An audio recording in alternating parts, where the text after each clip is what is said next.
नमस्कार दोस्तों, स्वागत है आपका हमारे YouTube channel online study with टीके में। दोस्तों, आज हम आपके लिए हिंदी शिक्षण शास्त्र या हिंदी पेडागोजी जिसे कहते हैं उससे संबंधित आपके लिए 50 प्रश्नों के अति महत्वपूर्ण प्रश्न लेकर आए हैं। और ये प्रश्न जो हैं पिछले 8 वर्षों में सीटेट एग्ज़ाम में हिंदी भाषा से संबंधित जो हैं पूछे जा चुके हैं। तो ऐसे प्रश्न आपके लिए लेकर आए हैं और यहाँ पर हम सबसे पहले देखेंगे सीटेट 2018 में जो कुछ हिंदी पेडागोजी से संबंधित प्रश्न पूछे गए हैं वो, और उसके बाद हम देखेंगे विगत पिछले 8 वर्षों से संबंधित प्रश्न को। तो चलिए दोस्तों शुरू करते हैं और बताना चाहेंगे कि इसका ये सेकंड पार्ट है। फर्स्ट पार्ट हमने पहले अपलोड कर दिया है, यदि आपने उसको नहीं देखा है तो आप डिस्क्रिप्शन लिंक में जा करके उसको भी देख सकते हैं। तो चलिए देखते हैं इसका हिंदी शिक्षण शास्त्र से संबंधित विगत 8 वर्षों में पूछे गए प्रश्न का सेकेंड पार्ट। तो सबसे पहले यहाँ हम 2018 में संबंधित जो प्रश्न हैं, तो यहाँ पर पहला प्रश्न है, सार्थक पढ़ते समय कभी कभी वाक्यों की पुनरावृत्ति करता है, यह भाषाई व्यवहार दर्शाता है कि। अब देखिए, सार्थक यहाँ पर पढ़ते समय वाक्यों की या शब्दों की पुनरावृत्ति करता है, तो ये यहाँ पर क्या दर्शाता है कि वह एक समझ के साथ में पढ़ने की कोशिश करता है। तो ऑप्शन 4 जो है ये इसका उत्तर यहाँ पर रहेगा। चलिए आगे देखते हैं। अगला प्रश्न है हमारा, हिंदी भाषा में आकलन का उद्देश्य नहीं है। तो देखिए, आकलन का जो उद्देश्य नहीं है ये हमें इसमें देखना है। तो यहाँ पर हम देखते हैं कि ऑप्शन सेकंड जो है जिसमें बताया गया है, बच्चों की भाषा प्रगति को अभिभावक और अन्य शिक्षक को बताना, ये यहाँ पर उद्देश्य नहीं रहेगा आकलन का।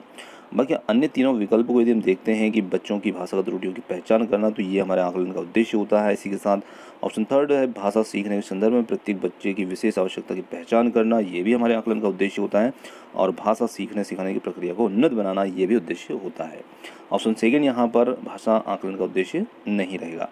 चलिए आगे देखते हैं। अगला प्रश्न है हमारा, आपके विचार से प्राथमिक स्तर पर उत्कृष्ट लेखन कार्य का उदाहरण है।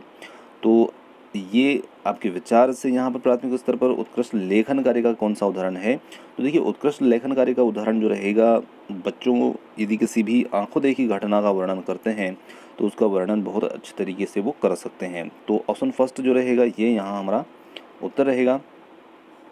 चलिए आगे देखते हैं। अगला प्रश्न है, भाषा सीखने के संदर्भ में कौन सा कथन सही है।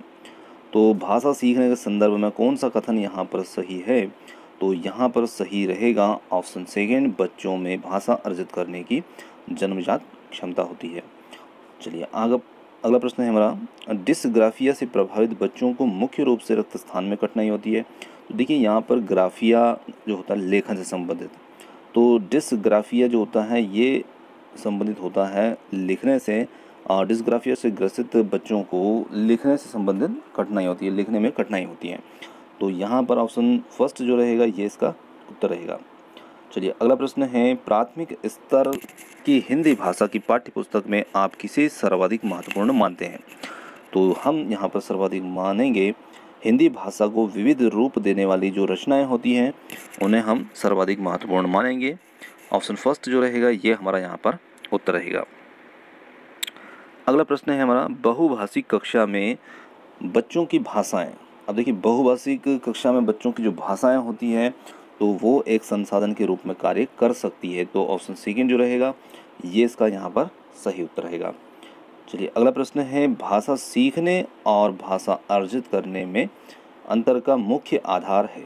तो देखिए, भाषा सीखने और भाषा को अर्जित करने में अंतर का मुख्य आधार होता है भाषा का उपलब्ध परिवेश जो होता है, ये मुख्य आधार होता है।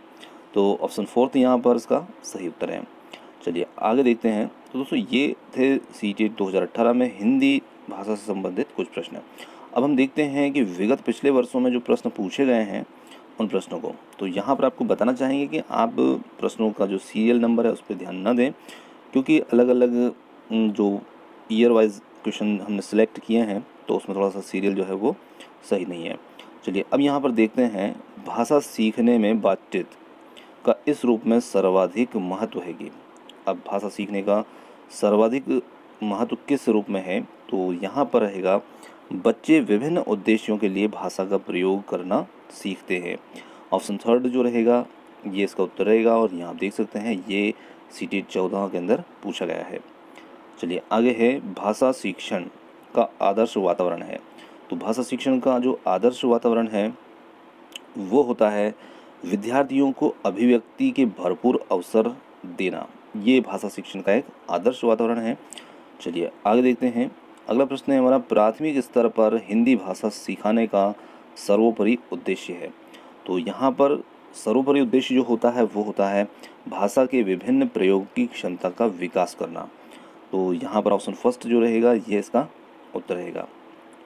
चलिए अगला है, प्राथमिक स्तर पर भाषा शिक्षण के अंतर्गत बातचीत एक महत्वपूर्ण उपकरण है, क्योंकि तो यहाँ पर यह सीखने और सीखी हुई बातों को सुदृढ़ बनाने का एक आधारभूत माध्यम है। ऑप्शन फर्स्ट जो रहेगा ये यहाँ पर इसका सही उत्तर हो जाएगा। चलिए अगला प्रश्न है, उच्च प्राथमिक स्तर पर हिंदी भाषा की समावेशी कक्षा का स्वरूप निर्धारित करने में सर्वाधिक महत्वपूर्ण है। तो यहाँ पर सर्वाधिक महत्वपूर्ण जो रहेगा वो रहेगा शिक्षण प्रक्रिया। ऑप्शन सेकंड जो रहेगा ये इसका यहाँ पर सही उत्तर रहेगा। अगला प्रश्न है हमारा, उच्च प्राथमिक स्तर पर हिंदी भाषा शिक्षण के लिए क्या अपेक्षित नहीं है। तो यहाँ पर क्या अपेक्षित नहीं है, तो सुनकर शब्दशः दोहराने की क्षमता का विकास करना, ये हिंदी भाषा शिक्षण के लिए अपेक्षित नहीं है। तो ऑप्शन सेकंड जो रहेगा ये यहाँ पर इसका उत्तर रहेगा। चलिए अगला प्रश्न है, भाषा शिक्षण के संदर्भ में किसी शिक्षक के लिए सर्वाधिक महत्वपूर्ण है। तो सर्वाधिक महत्वपूर्ण क्या रहेगा, तो सबसे ज़्यादा महत्वपूर्ण होता है भाषा प्रयोग के अधिक अवसर प्रदान करना बच्चों को, ये यहाँ पर एक भाषा शिक्षक के लिए सर्वाधिक महत्वपूर्ण है। तो ये हमारा ऑप्शन सेकंड जो रहेगा ये इसका उत्तर हो जाएगा। चलिए अगला प्रश्न है, उच्च प्राथमिक स्तर पर भाषा शिक्षण का एक महत्वपूर्ण उद्देश्य है। तो यहाँ पर एक उच्च प्राथमिक स्तर पर भाषा शिक्षण का महत्वपूर्ण जो उद्देश्य है वो रहेगा भाषा की नियमबद्ध प्रकृति को पहचानना। ऑप्शन फर्स्ट जो रहेगा ये हमारा यहाँ पर उत्तर रहेगा। चलिए अगला प्रश्न है, हिंदी भाषा शिक्षण के संदर्भ में आप किस कथन से सहमत नहीं हैं। तो हम यहाँ कौन से कथन से सहमत नहीं हैं, तो यहाँ पर रहेगा ऑप्शन सेकंड, कक्षा में बच्चों को अधिकाधिक लिखित कार्य दिया जाना चाहिए। ऑप्शन सेकंड जो रहेगा ये हमारा उत्तर रहेगा। चलिए अगला प्रश्न है, बच्चे के व्यक्तित्व निर्माण में रिक्त स्थान का महत्वपूर्ण योगदान है। तो बच्चे के व्यक्तित्व निर्माण में रिक्त स्थान का महत्वपूर्ण योगदान है, तो किसका योगदान है, तो यहाँ पर रहेगा ऑप्शन थर्ड जो रहेगा मातृभाषा का महत्वपूर्ण योगदान है। चलिए अगला प्रश्न है, भाषा की कक्षाओं में लोकतांत्रिकता को बनाए रखने के लिए क्या ज़रूरी है। तो यहाँ पर ज़रूरी होता है स्वतंत्र एवं मौलिक अभिव्यक्ति के अवसर जो रहेंगे ये ज़रूरी रहेंगे। चलिए अगला प्रश्न है हमारा, उच्च प्राथमिक स्तर पर हिंदी सीखने सिखाने की प्रक्रिया में किसकी महत्वपूर्ण भूमिका नहीं है। तो यहाँ पर भूमिका किसकी नहीं है, तो यहाँ पर रहेगी प्रश्न पत्र की। ऑप्शन सेकंड जो रहेगा ये हमारा उत्तर रहेगा। हिंदी भाषा शिक्षक के रूप में आप किसे सबसे अधिक महत्वपूर्ण मानते हैं। तो हम यहाँ पर महत्वपूर्ण मानते हैं बच्चों को विभिन्न संदर्भ में भाषा प्रयोग सिखाना। ऑप्शन सेकंड जो रहेगा यहाँ पर हमारा उत्तर रहेगा।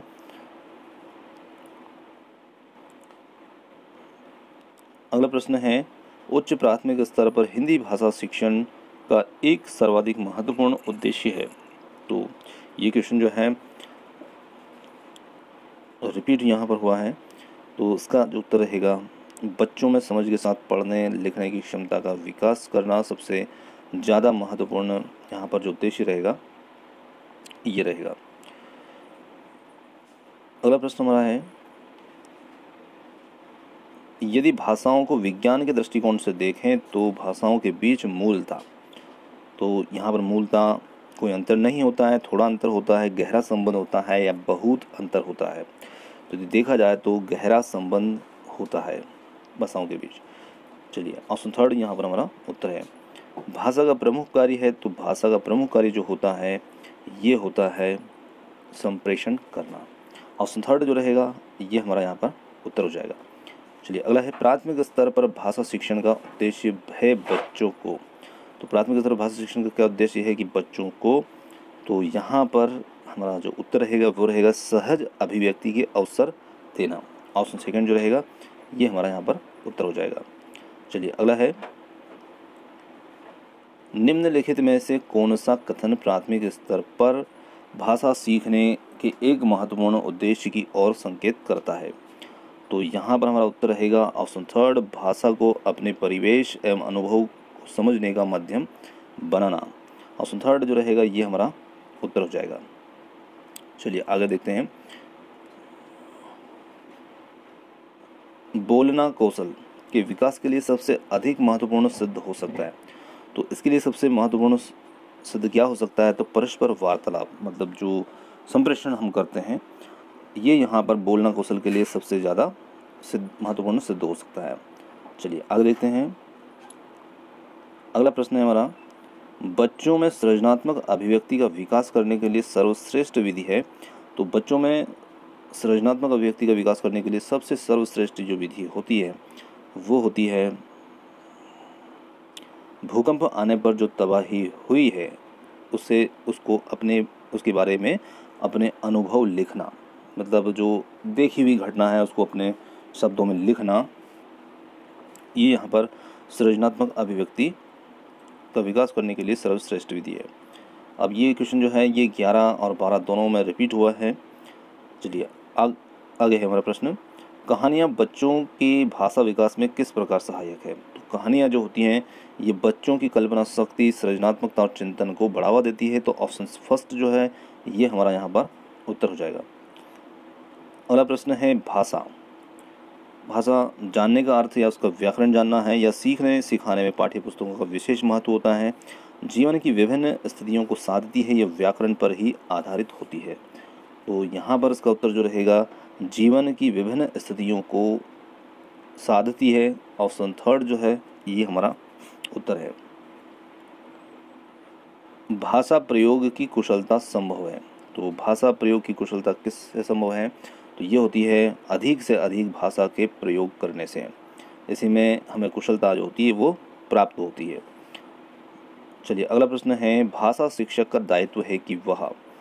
अब भाषा शिक्षक का क्या दायित्व होता है, तो भाषा शिक्षक का दायित्व होता है कि वह सभी बच्चों में भाषा प्रयोग की एक समान कुशलता विकसित करे।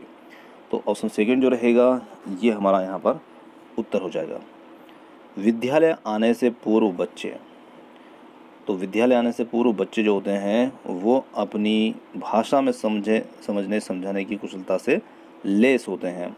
तो यहाँ पर ऑप्शन फोर्थ जो रहेगा ये हमारा उत्तर होगा। अगला प्रश्न है, परस्पर बातचीत मुख्यतः। तो परस्पर बातचीत जो होती है ये मुख्यतः सुनने और बोलने के कौशलों के विकास में सहायक होती है। तो ऑप्शन फर्स्ट जो रहेगा ये हमारा यहाँ पर उत्तर होगा। भाषा एक औजार है और जिसका उपयोग करते हैं। तो यहाँ पर प्रश्न बहुत अच्छा है। भाषा एक औजार है और जिसका उपयोग करते हैं, तो उसका उपयोग हम कहाँ पर करते हैं, तो जीवन जगत को प्रस्तुत करने के लिए करते हैं, ज़िंदगी को समझने के लिए करते हैं, या ज़िंदगी से जुड़ने के लिए, या उपरोक्त सभी के लिए।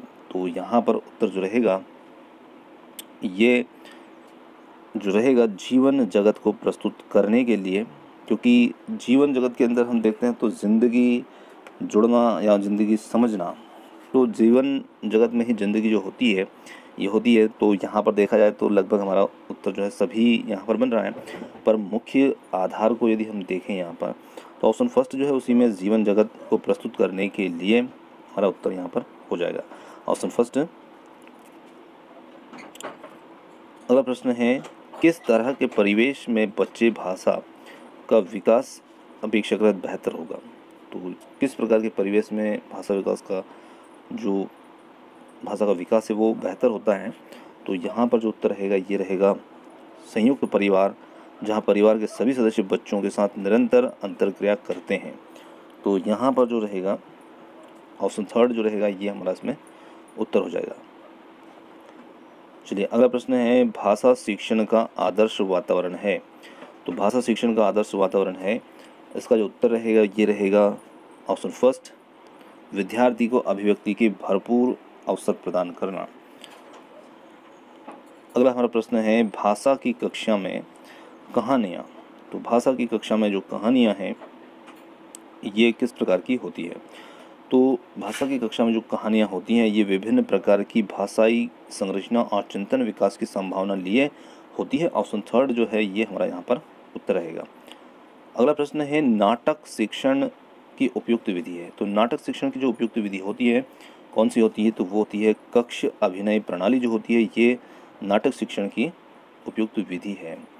चलिए अगला प्रश्न है हमारे अनुभवों को आकार देने में भाषा की महत्वपूर्ण भूमिका होती है और उसका शैक्षिक निहितार्थ यह है कि भाषा की कक्षा में बच्चों को विविध संदर्भों में अनुभव करने की विधि, अनुभवों और स्वयं से जुड़ने के अवसर दिए जाए। तो ऑप्शन सेकंड जो है ये हमारा उत्तर है। चलिए अगला प्रश्न है नाटक, सिनेमा, परिचर्चा, वाद विवाद आदि बच्चों की रिक्त स्थान व स्वाभाविक रिक्त स्थान एवं रिक्त स्थान प्रतिक्रिया व्यक्त करने में मदद करते हैं। अब देखिए यहाँ पर 3 जगह पर रिक्त स्थान दिए हैं और 3 शब्दों यहाँ पर हमें चयन करने हैं। अब वो कौन से यहाँ पर इस कथन, इस वाक्य में यहाँ पर सही रूप में एक अर्थ दे सकते हैं, तो ऐसे शब्दों का चयन हमें यहाँ पर करना है।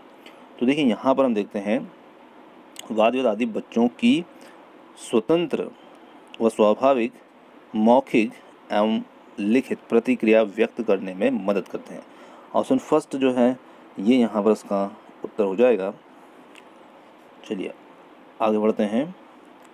अगला प्रश्न है हमारा उच्च प्राथमिक स्तर पर हिंदी भाषा विकास के लिए कौन सी गतिविधि उपयोगी नहीं हो सकती है। तो यहाँ हमें देखना है कि जो गतिविधि उपयोगी नहीं हो सकती है, तो यहाँ पर पढ़ी हुई कहानियों का समूह में नाट्य रूपांतरण जो है यहाँ पर हिंदी भाषा विकास के लिए उपयोगी नहीं हो सकती है। चलिए अगला प्रश्न है उच्च प्राथमिक स्तर पर यह जरूरी है कि बच्चे, अब यहाँ पर क्या जरूरी है कि बच्चे जो है ये समाचार पत्र में छपी किसी खबर, लेख या कही गई बात का निहितार्थ समझ सके। ऑप्शन थर्ड जो है ये हमारा उत्तर रहेगा। अगला प्रश्न है हमारा बच्चों का भाषाई विकास सर्वाधिक रूप से निर्भर करता है। तो सर्वाधिक रूप से किस पर निर्भर करता है, तो ये निर्भर करता है समृद्ध भाषा परिवेश पर। ऑप्शन फोर्थ जो है ये हमारा उत्तर रहेगा। प्राथमिक स्तर पर बच्चों के शुरुआती भाषा विकास में सर्वाधिक योगदान दे सकते हैं। तो यहाँ पर इसका उत्तर जो रहेगा परिवार में होने वाली परस्पर गुणवत्तापूर्ण बातचीत। ऑप्शन फोर्थ जो है ये हमारा उत्तर रहेगा। बच्चों में भाषा प्रयोग की दक्षता विकसित करने के लिए आवश्यक है। तो क्या यहाँ पर आवश्यकता होती है, तो जिन्हें सुनने और बोलने की पूरी आज़ादी हो, ये यहाँ पर प्रश्न जो है हमारे लिए अच्छा रहेगा। ऑप्शन फर्स्ट इसका सही उत्तर रहेगा। भाषा सीखने में तब भी अधिक आसानी होती है जब, तो कब हमें अधिक आसानी होती है, जब बच्चों को समृद्ध भाषाई परिवेश उपलब्ध कराया जाए। ऑप्शन सेकंड जो है ये हमारा उत्तर है।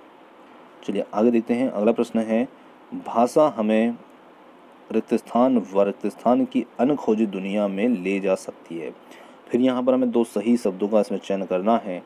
तो यहाँ पर रहेगा भाषा हमें ज्ञान व कल्पना की अनखोजी दुनिया में ले जाती है। देखिए बहुत ही अच्छा प्रश्न है। ऑप्शन फोर्थ इसका उत्तर रहेगा।